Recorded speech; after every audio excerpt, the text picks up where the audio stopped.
Continuarmos a série Tão Igreja que Nem Parece Uma.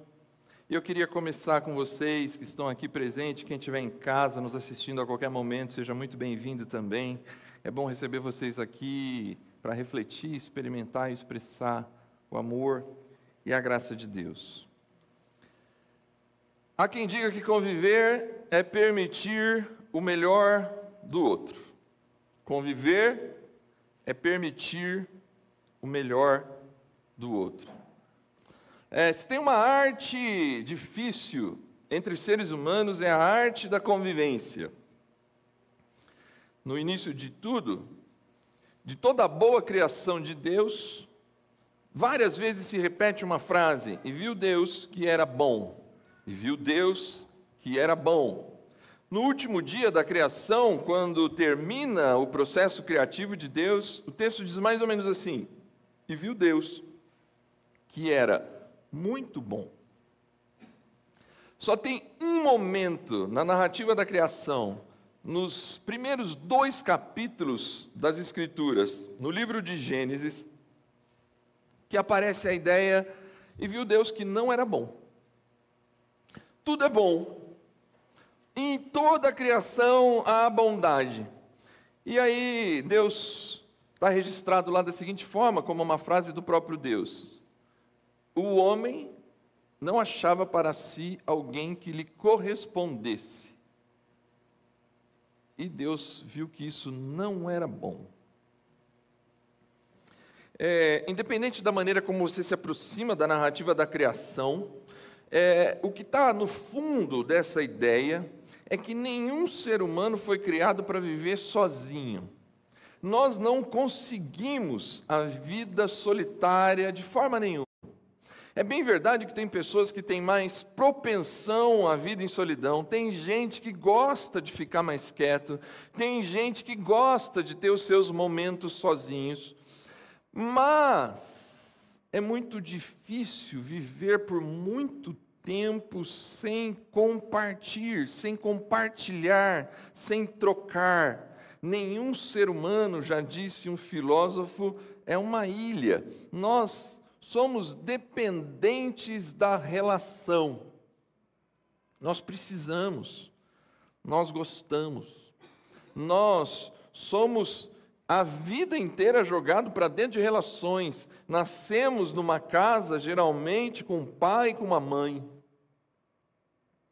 Talvez aqueles que já nasceram e depois descobriram que naquela casa houve uma separação, mas ali vai ter um pai, uma mãe, uma tia, um avô, uma avó, alguém que vai cuidar. E em poucos anos a gente é jogado para dentro das escolas, e nas escolas nós somos colocados com 12, com 15, com 35, com 40 crianças, e lá a gente vai aprender a arte da convivência, lá a gente vai aprender a dividir os nossos brinquedos, lá a gente vai ter as primeiras brigas, lá a gente vai conhecer gente diferente daquela que a gente conheceu em casa, e a gente entra na adolescência, e parece que entra num processo de caverna de novo, a gente se fecha, a gente vai de novo se fechando, a gente vai de novo ficando mais quieto, mas logo a gente desabrocha e abre para a ideia de alguém que a gente se apaixona, e a gente acha que aquela paixão da adolescência, quando a gente perde, o mundo acabou,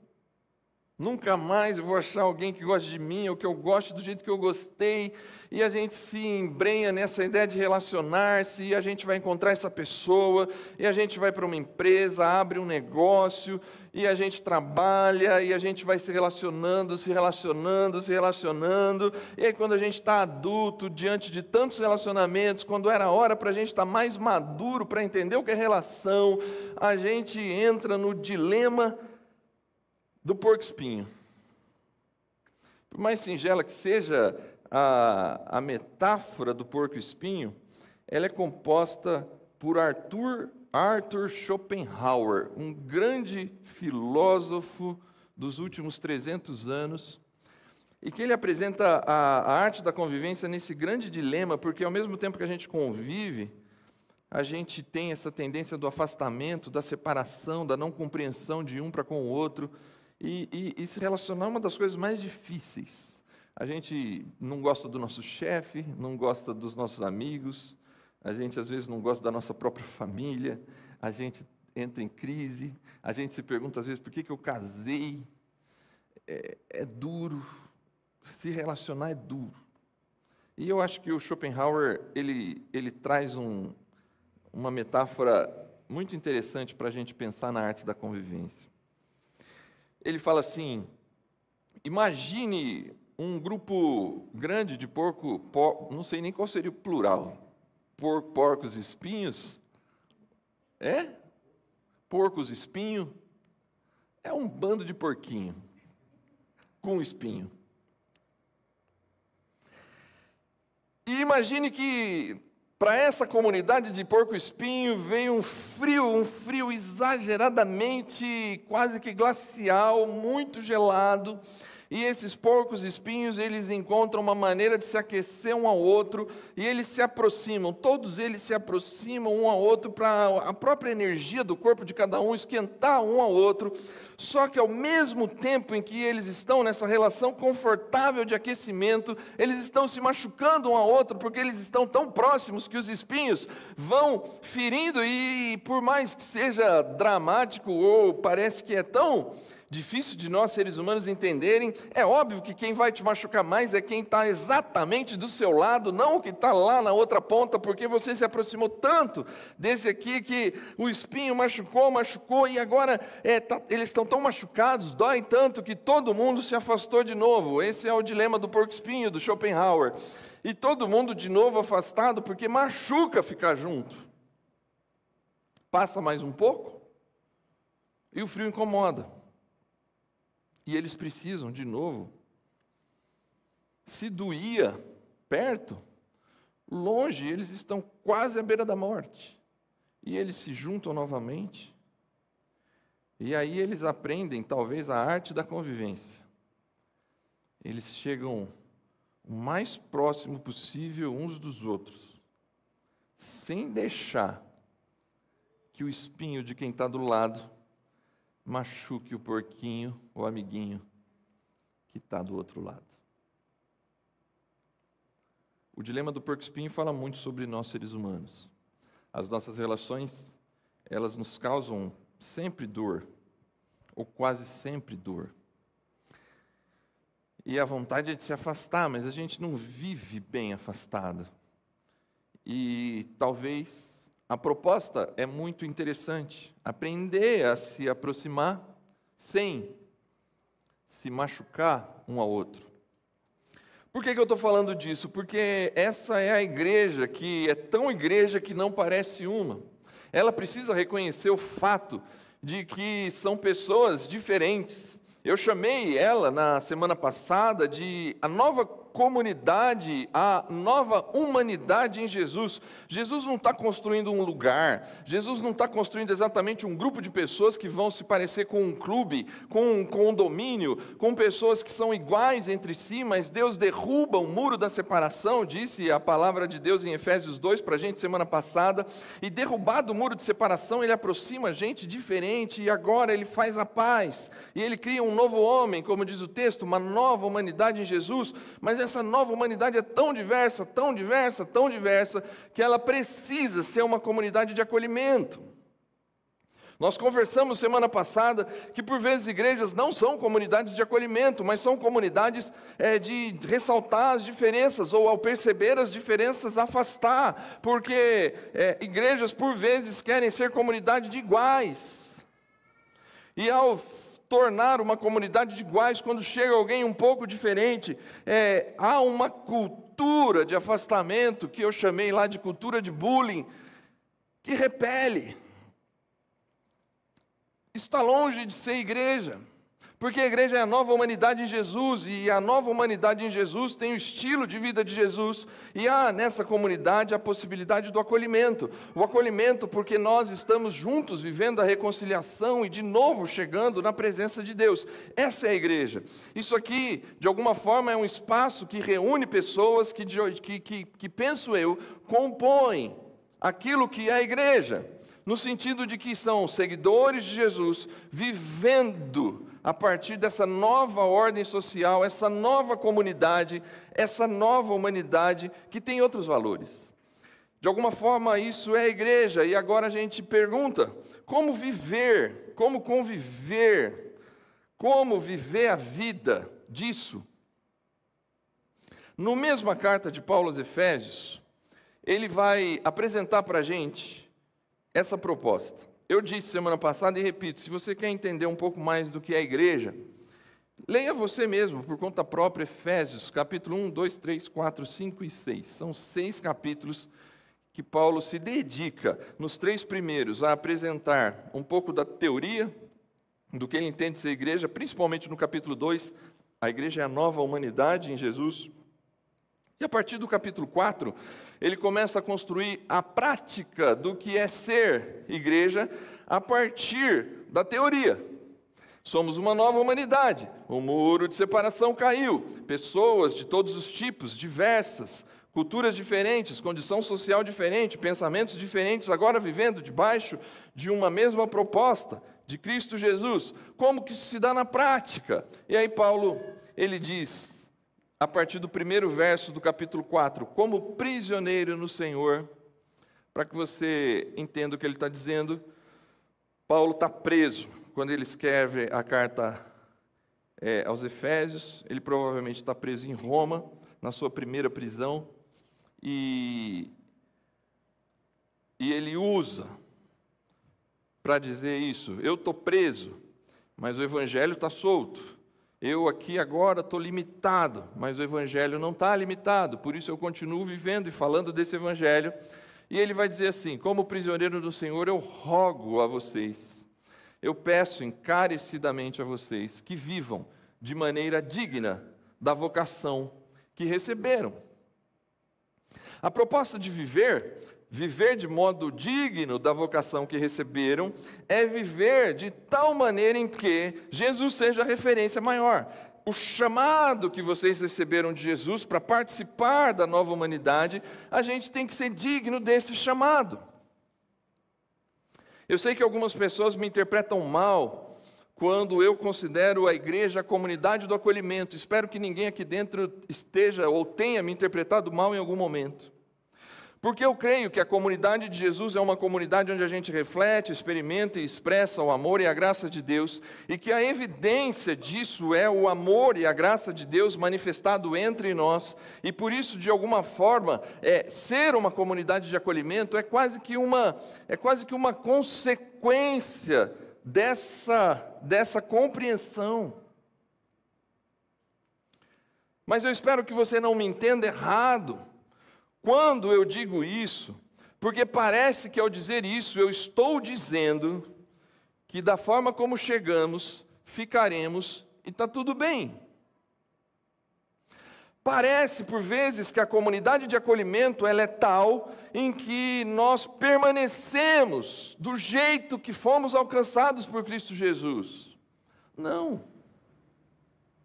Ser uma comunidade de acolhimento significa dizer, e eu te peço isso, em nome de Jesus, ser uma comunidade de acolhimento implica dizer que nós devemos ter a devida paciência, amor e respeito ao tempo de cada pessoa na compreensão da caminhada com Jesus. Nós não estamos, a igreja, como nova humanidade, não está formando um grupinho de soldadinhos de chumbo, todos vestidinhos iguais, com o mesmo uniforme, falando as mesmas palavras, entendendo tudo igualzinho. Porque pessoas são diferentes, o tempo de amadurecimento é diferente, a maneira como recebem a mensagem de Jesus é diferente, a forma como chegaram, a história de vida, tudo isso precisa ser respeitado.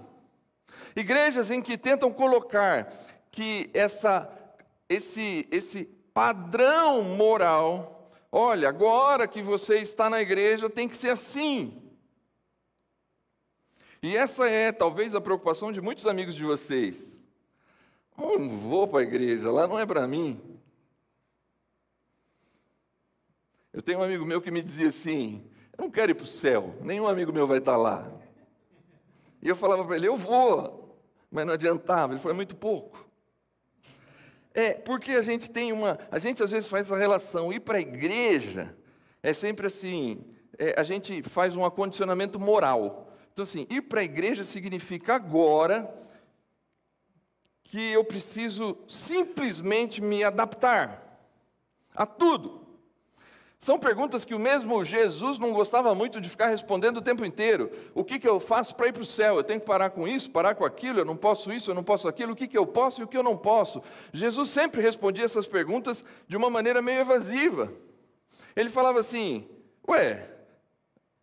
ele pega um cara que está acostumado a guardar os mandamentos da lei de Deus e fala assim, guarda os mandamentos, você sabe, está escrito na lei. Ele fala, eu já faço tudo isso.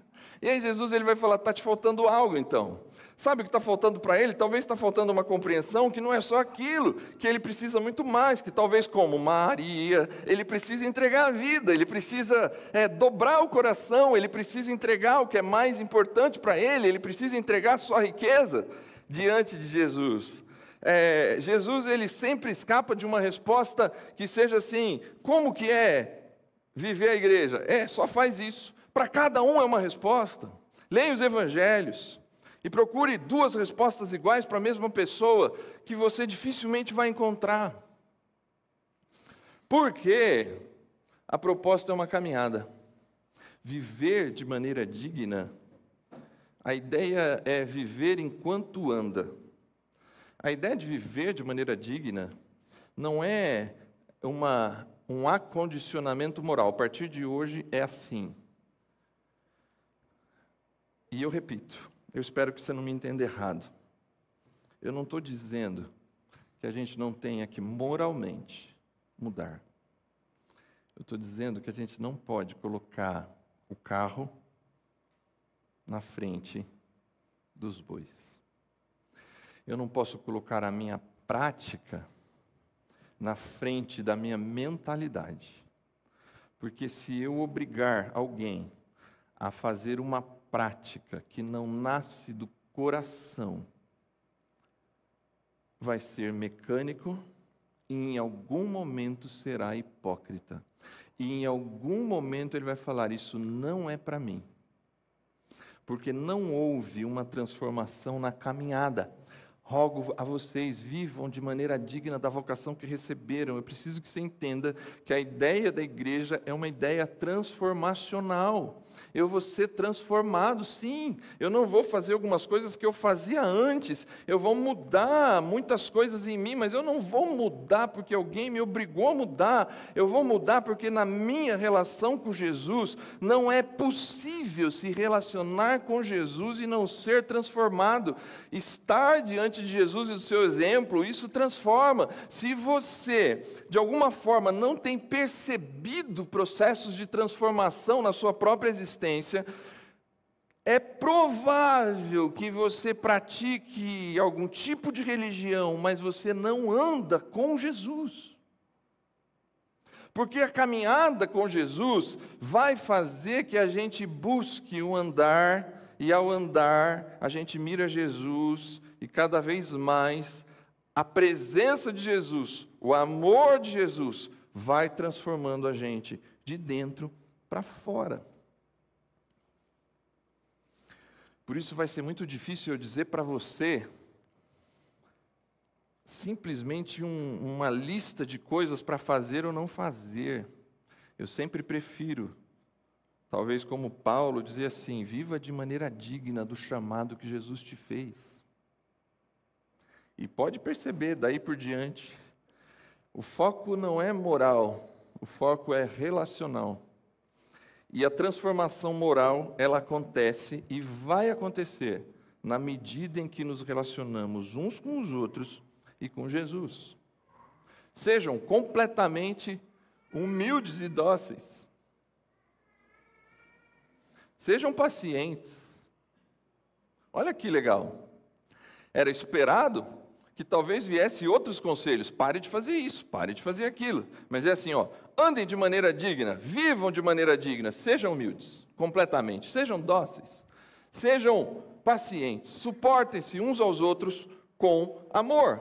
Façam todo esforço para conservar a unidade do Espírito pelo vínculo da paz. Há um só corpo e um só Espírito, assim como a esperança para a qual vocês foram chamados é uma só. Há um só Senhor, uma só fé, um só batismo, um só Deus e Pai de todos, que é sobre todos, por meio de todos e em todos. Como viver a igreja? Eu poderia terminar aqui e chamar o pessoal para cantar, juntos. Andem de maneira digna como vocês foram chamados. Está tudo no plural. É que a gente vive junto, a gente deve ser humilde, dócil, tudo junto. É junto. O chamado da igreja é um chamado para viver junto. É para se aproximar. Gente diferente que traz histórias diferentes, traz perspectivas de vida diferentes, traz traumas diferentes, traz talentos diferentes, traz toda uma bagagem cultural de leitura da vida diferente. E agora, eles estão juntos. Como é difícil conviver junto com pessoas diferentes. Mas aquilo que se apresenta para a base dessa unidade ou dessa convivência é a unidade. São 7 expressões. A mentalidade hebraica, ela gosta muito do número 7. O número 7 tem uma ideia de perfeição. Pode ser uma grande coincidência, mas eu acho que não, porque Paulo é um judeu. Paulo é um judeu nascido em Tarso, tem forte influência da cultura grega, mas ele é, por sua natureza, um judeu. E ele resumir a unidade em 7 termos, significa dizer que essa é a unidade perfeita. A unidade que acontece na igreja é a unidade perfeita. Que a gente tem os 7 itens: um só corpo, um só Espírito, uma só esperança, uma só fé, um só batismo, um Senhor, um Deus. 7 coisas.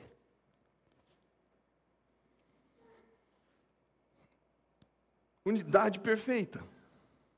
A unidade perfeita, eu preciso que você entenda isso. De tantas coisas que talvez você vá se esquecer, guarde isso.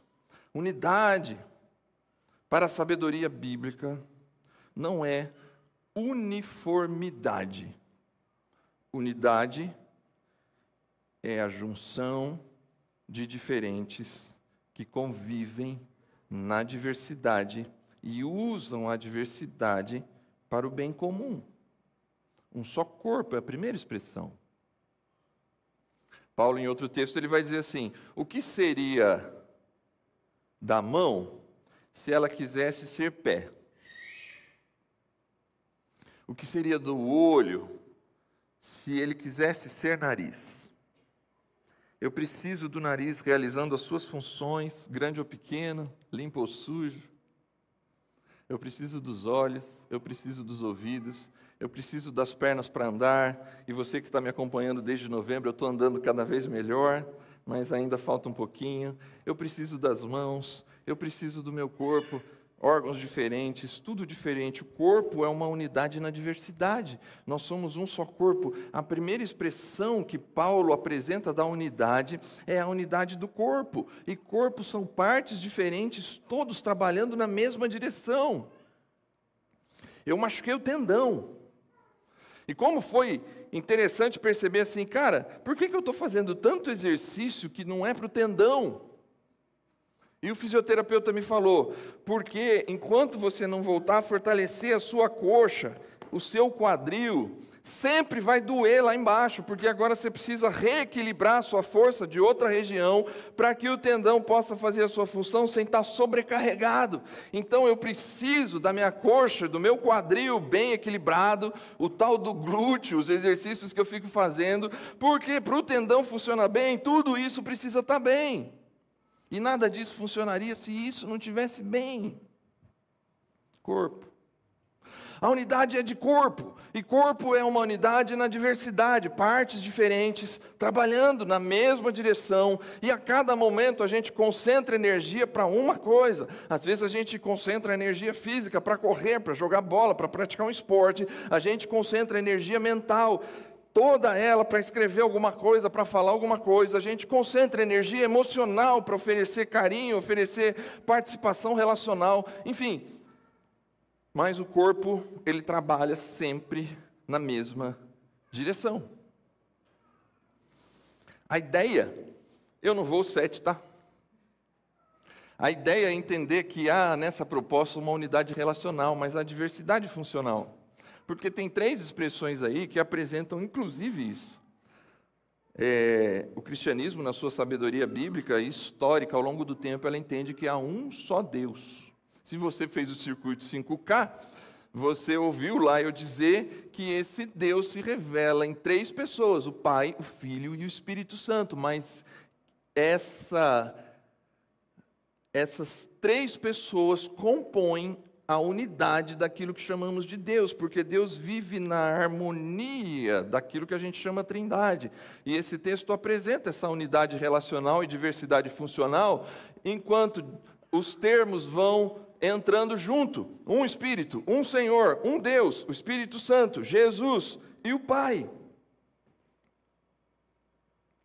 Há diversidade funcional, mas há unidade relacional. Tudo ocorre dentro desse processo e a gente tem a mesma fé, porque a gente caminha do modo digno como fomos chamados, participamos do mesmo batismo. A compreensão aqui, não necessariamente a gente está falando da cerimônia que a gente faz aqui, mas talvez Paulo está falando disso como representante daquilo que faz com que a gente se una no fato em que a gente reconhece Jesus como nosso Senhor e Salvador. No caso do Radiação, acende uma luz, mas a ideia é essa, e há uma única esperança. O que mantém a gente junto é a mesma esperança, a esperança de que em Cristo Jesus eu participo da nova humanidade. E participando da nova humanidade, eu vou encontrar vida abundante. Vida para além da morte, inclusive. Juntos. Diferentes, mas juntos. Essa é a base. A base da unidade é respeito à diversidade e entender que a gente precisa encontrar unidade relacional por conta da mesma esperança e utilizar as nossas diferenças para construir uma comunidade que funcione. Mas aí vem a parte prática. Porque é tudo lindo, né? Um Senhor, uma só fé, um batismo, uma esperança, um só Deus e Pai de todos, um só Espírito. Mas aí vem a parte prática, que eu acho que é a mais difícil para porcos espinhos. Ou para porco espinho, que eu ainda não sei o plural. Devia ter estudado o plural antes. Lê aí. Como viver sendo diferente numa comunidade de diferentes? Como ser tão igreja que não parece uma? Sim, a gente é diferente. Ninguém vai te obrigar a ser igual a mim. E se alguém te obrigar, acho que tem algo errado. Porque não é igual a mim e não é igual a ninguém aqui. O foco é viver da maneira digna do nosso chamado, Jesus. É na relação com Jesus que se constrói a nossa transformação. Só que para a gente construir essa transformação na relação com Jesus, e a gente não entender a igreja como aquela coisa assim, eu vivo igreja em casa, eu não preciso das pessoas, porque as pessoas me machucam por causa dos seus espinhos, e eu machuco as pessoas, então eu prefiro ficar sozinho, eu não preciso do ambiente da comunidade, da relação. A gente é convidado a entender que a gente vai precisar andar junto, e juntos, para isso dar certo, ele usa algumas expressões: humildade, docilidade, paciência e suportar uns aos outros. E aí você olha e algumas pessoas falam, é isso mesmo, você vai ter que suportar. Mas a expressãozinha que está em amarelo ali, ela traz um outro sentido para suporte. Suportar não é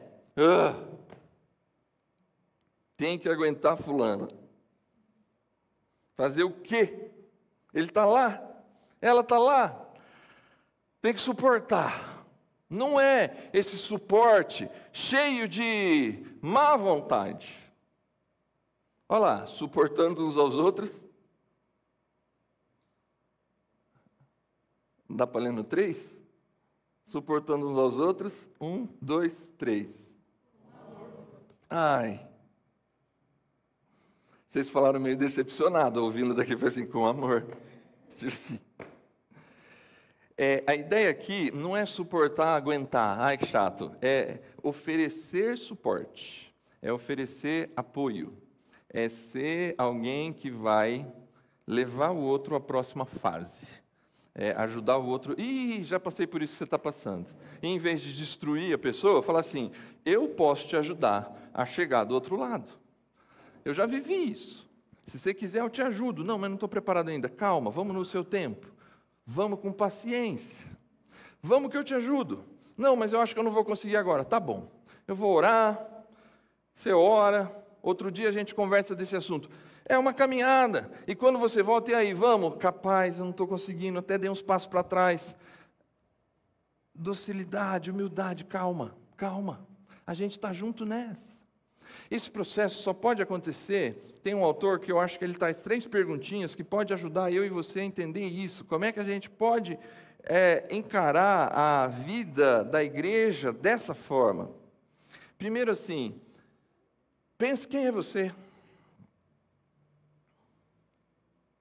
Em primeiro lugar, olhe para si mesmo. Quem é você? Quais são as suas áreas de fraqueza? Você realmente poderia levantar a mão e dizer assim: eu não tenho área de fraqueza, eu não tenho nada em que eu seja falho? Que atire a primeira pedra. Se eu me percebo com falhas, esse é o problema às vezes de muitas igrejas. A gente tem a tendência de encontrar desculpas para as nossas próprias falhas, encontrar justificativas para as nossas maneiras de ser, e a gente tem uma capacidade de ser muito duro com quem tem outras falhas que nós não temos. É como se a falha que o outro tem seja quase que imperdoável, mas a falha que eu tenho é plenamente justificada. Olha para você. Talvez você não tenha a mesma falha, mas será que as suas falhas não te ajudam a olhar para o outro com um olhar mais humilde, para dizer assim: eu tenho essas áreas difíceis aqui, são diferentes da dele ou da dela? Quem é você em relação a Jesus? É uma outra perguntinha importante. Olha para Jesus, aquele que a gente acabou de falar que é o nosso alvo, a nossa mira. A gente vive andando com Ele para ser digno do chamado que Ele nos fez, e é na caminhada com Jesus que a gente vai viver essa transformação. Mas quantas vezes você já não disse, numa discussão, ou em algum momento: mas eu não sou Jesus. Eu não sou Jesus. Quando a gente está meio chateado, e vem alguém nos instruir e falar assim: olha, Jesus na hora sua fez diferente, não agiu desse jeito. A gente responde ou pensa: mas eu não sou Jesus. E realmente você não é. Por que Jesus acolheu os pecadores? Porque ele era pecador como? Como eu e você? Ou mesmo estando num alto grau de vida moral, ele olha para as pessoas com compaixão. E por fim, o quanto você precisa de ajuda? O quanto você resolve todos os seus problemas sozinhos? E eu sei que tem gente aqui que, se puder, vai tentar sempre resolver os seus problemas sozinhos. E está tudo bem, faz parte da sua personalidade. E você nos ajuda muito quando nos ensina a não sermos dependentes absolutamente das outras pessoas como primeira opção. A gente precisa aprender a andar com as próprias pernas. Mas, mesmo você que tem essa característica muito boa de tentar resolver os seus problemas, olhe para a sua situação contextual e pergunte para você: você nunca precisa de ajuda? Eu acho que essas 3 perguntinhas traz para nós certa humildade, traz para nós certa docilidade, deve trazer para nós certa paciência, para que a gente se ajude e se apoie um ao outro. Essa é a vida da igreja. A vida da igreja não é um lugar ou um grupo de pessoas perfeitas. Porque essas pessoas, na verdade, não são perfeitas. Provavelmente elas são orgulhosas. É um lugar de pessoas que têm suas falhas e a gente se ajuda uns aos outros na caminhada com Jesus, cada um na sua maturidade, cada um com paciência e amor. Porque ou a gente já esteve naquele lugar, ou a gente sabe que a gente tem defeitos e falhas que aquela outra pessoa não tem. E por que que a gente pode justificar as nossas e não oferecer a mão para ajudar o outro?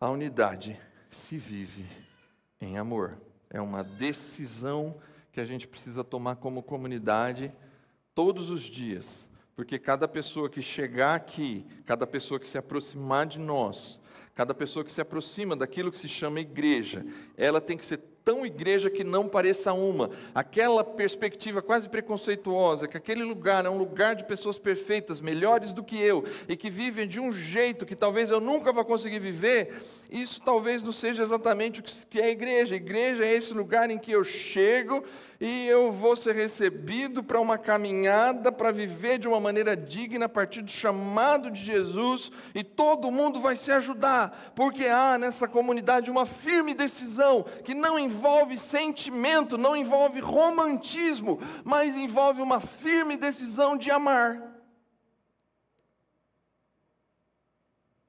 E o texto continua, e aqui eu quero caminhar para a gente terminar. Ele vai dizer na sequência que além da unidade, a gente deve viver em serviço.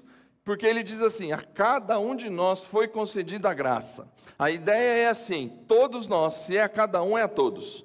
Eu queria que você prestasse bastante atenção nisso. Não há ninguém que se aproxime de Jesus que não receba graça.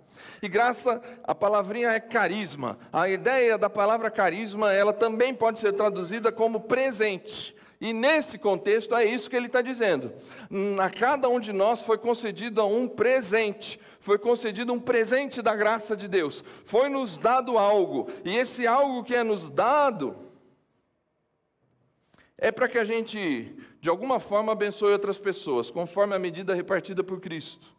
Cristo concede graça presente conforme a medida que ele reparte. Isso significa dizer, e inclusive aceitar, que tem pessoas que vão receber mais presentes do que você, mas não há ninguém que fique sem presente. E não é presentinho, do ponto de vista assim, o cara ganhou um iPhone e eu ganhei uma agenda. Não é isso. A graça não trabalha assim. A graça é abundante. Ela trabalha abundantemente. Mas a gente precisa aceitar na vida da igreja que terão pessoas que receberão mais da graça de Deus. E aqui não me cabe muito dizer por quê. Talvez porque se dispôs mais, talvez porque decidiu oferecer mais, talvez porque Deus tem algo pensado, enfim.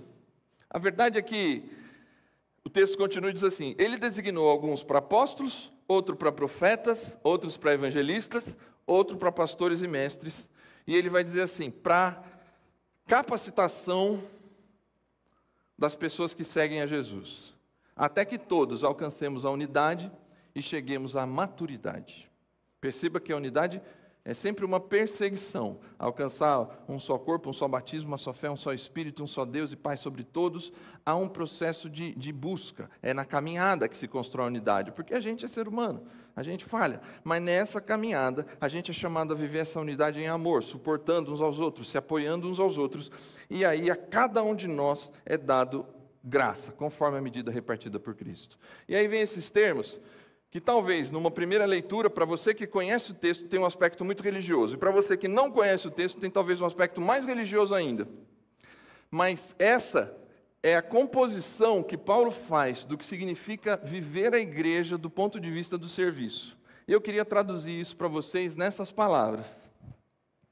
Porque é óbvio que a gente não está falando do ponto de vista de apóstolo, enquanto pessoas que são apóstolos. Tem algumas igrejas que chamam os seus líderes de apóstolo. É um erro teológico, porque os apóstolos, enquanto ofício, ficou lá. Paulo foi o último. Mas enquanto dom, enquanto presente, está presente até hoje na vida da igreja. E eu queria que você se encontrasse hoje no como viver a igreja. Nós precisamos de pessoas que tenham o dom de apóstolo, pessoas de visão, Pessoas que conseguem olhar para uma comunidade como essa e pensar os próximos anos, pensar a expansão disso aqui. Tem gente aqui que tem a graça repartida por Cristo de visão. O apóstolo é esse cara que deu passos no meio. O apóstolo é aquele cara que diz assim: quando eu cheguei aqui, tudo aqui era mato. Esse é o apóstolo. Quando eu cheguei aqui, tudo isso aqui era mato. E agora tem um prédio aqui. A gente precisa de gente que conforte e confronte por meio da palavra de Deus. Que conheça a palavra de Deus para nos ajudar a confortar e confrontar em amor. A cada sábado, quando tem alguém aqui falando, seja o Santi, seja o Tom, seja a Paula, seja outro, seja eu, de certa forma eu não estou exercendo o dom do pastoreio, eu estou exercendo o dom da profecia. É a ideia de que eu me coloco numa posição de tentar trazer a palavra de Deus, por vezes para confortar, e por outras vezes para confrontar as suas ideias e pensamentos, e deixar que o próprio Deus trabalhe no seu coração a seu tempo, para que você tome as suas decisões. É necessário gente da prática. É bom ter gente da visão que faz o desenho, que faz a arquitetura. Mas uma igreja precisa de gente prática. Evangelista. Evangelista é meio que a linha de frente, é o cara que, então tá bom, é isso? Então eu vou fazer, eu vou levar a boa notícia, eu vou dar um jeito de, através da minha maneira de agir, executar isso que é a visão, executar isso que eu aprendi da palavra de Deus. Eu sou um evangelista, eu sou alguém que executa, que faz na prática. E nesse processo de visionar, de ser confrontado e de fazer na prática, como porcos espinhos, a gente se machuca. E é necessário que haja cuidado emocional e espiritual. Gente que talvez já aconteceu com todos que estão aqui. Eu não vou pedir para levantar a mão para eu não me frustrar. Mas é muito possível que um dia alguém falou um negócio para você que te deu uma luz, abriu um novo horizonte, você falou: caramba, como aquela pessoa me ajudou. Ela foi pastor para você aquele dia. Veja, de novo, eu não estou falando do ofício pastoral que eu carrego, eu estou falando do dom pastoral que alguém pode oferecer cuidado emocional e espiritual para outra pessoa. E por fim, ensino consistente, mestres, gente capaz de ensinar em amor. Gente, eu não estou brincando. Toda igreja, toda comunidade de fé, ela recebe essa graça, ou essas graças. E isso não se trata somente dos líderes, mas se trata exatamente de uma comunidade carismática, uma comunidade do Espírito de Deus, uma comunidade que tem um digno chamado e aceitou a vocação em Jesus. Nós precisamos de pessoas assim, elas são diferentes, por isso elas têm comportamentos diferentes, mas quando a gente concatena essas 5 peças, nós somos uma comunidade que vive a igreja não somente na unidade, porque quando a gente se concentra somente na unidade, por vezes a gente pode levar isso aqui para se tornar um clube. Isso aqui é nosso, isso aqui é da gente. Daqui a alguns anos, quando nós formos 200, 300, 500 pessoas, alguns de nós vão começar a ter esse princípio de pensamento: isso aqui é nosso, a gente criou, a gente viu quando era pequeno, a gente viu quando não tinha ninguém, a gente viu quando o som falhou, a gente viu quando o vídeo falhou, vocês não sabem, isso aqui é nosso, não é de vocês. E aí a gente vai deixar de ser igreja.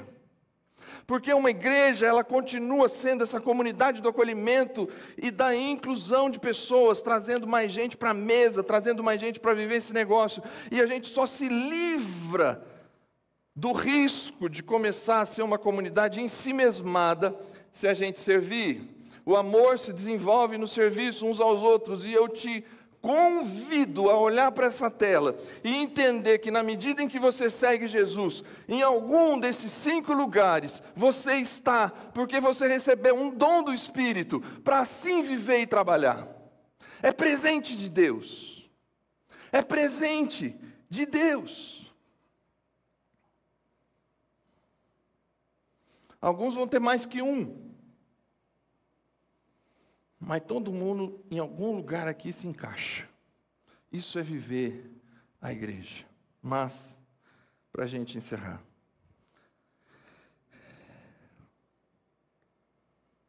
Eu sei, a Bíblia diz que nós somos ovelhas.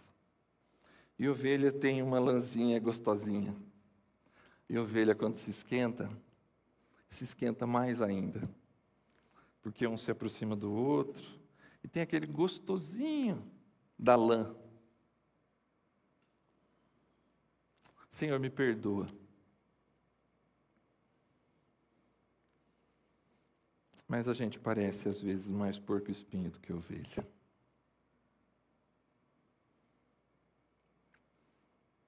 Quem discorda, que atire a primeira pedra. Ovelhas inacreditavelmente com espinhos.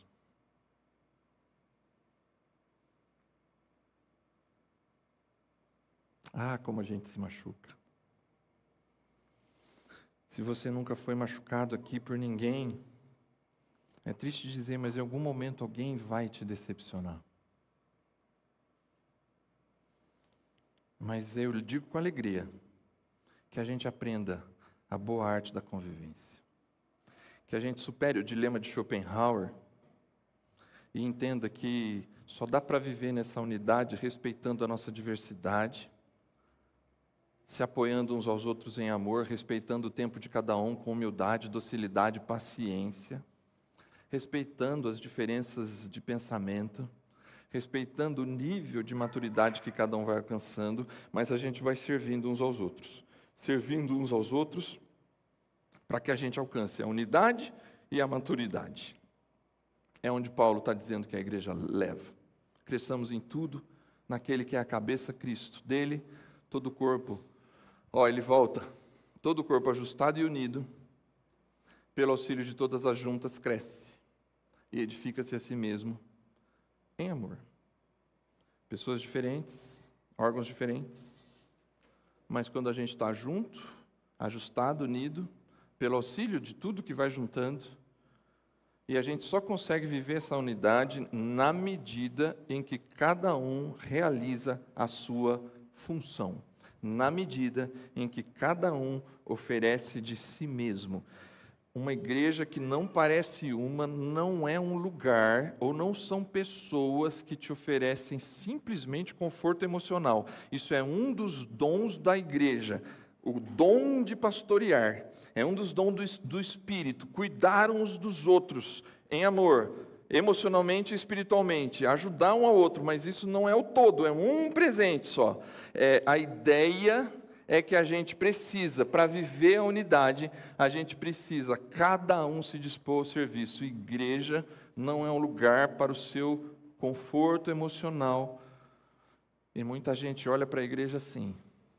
Igreja pode trazer conforto emocional para você, mas na medida em que ela traz conforto emocional para você, a gente tem que ser tão igreja, que não se parece uma, que a gente se preocupa em cada um realizar a sua função. Daquelas 5 que eu falei, pega essa live em casa, bate uma foto se não bateu desses 5 itens, e comece a conversar com Deus assim, qual desses presentes você me deu? E eu termino aqui. Viva a igreja! Viva a igreja! Valorize a unidade em meio à diversidade de pessoas e condições. Agradeça por termos aqui pessoas diferentes de maneiras diferentes. Agradeça, inclusive, aqueles que talvez são tão diferentes de você, que às vezes você pensa assim, tem que suportar porque está lá, mas se eu pudesse, eu preferia que não tivesse. Valorize a unidade em meio aos diferentes temperamentos, às condições diferentes, a gente precisa se ajudar nas nossas diferenças e entender que a riqueza da diversidade constrói mais criatividade e possibilidade de de crescimento e avanço. Encontre uma maneira de servir. Encontre uma maneira de servir. Servir as pessoas é a melhor maneira de você diminuir o olhar para si mesmo. Faça, sirva, e não necessariamente somente aqui dentro, mas se disponha a servir, se ofereça ao serviço. Entenda que faz parte da dignidade do seu chamado servir as pessoas. Sirva as pessoas no seu trabalho, sirva as pessoas onde você mora, sirva as pessoas onde você puder, porque de alguma forma você está exercendo o seu dom. Exerça o seu dom de serviço para abençoar outras pessoas através da sua vida. Seja a igreja e viva a igreja aqui dentro e lá fora, vivendo o seu dom intensamente. E por fim, viva a igreja não para você, mas em Jesus. Algumas pessoas vão ver primeiro eu e você, o nosso estilo de vida, antes de ver Jesus. Algumas pessoas vão ver primeiro você e a gente, antes de ver Jesus. Eu comecei com um porco-espinho e termino com um cachorro. Eu vi uma história de um pastor e me tocou bastante. Ele disse que ele tinha dois cachorros, um macho e uma fêmea. Cachorros grandes. E eles gostavam de sempre ver os esquilos. Foi uma história de um pastor americano. E os dois cachorros ficavam olhando para o esquilo, ou olhando para a toquinha na árvore onde o esquilo saía. E quando os dois viam a menor movimentação do esquilo, os dois cachorros iam ao encontro do esquilo para tentar pegar.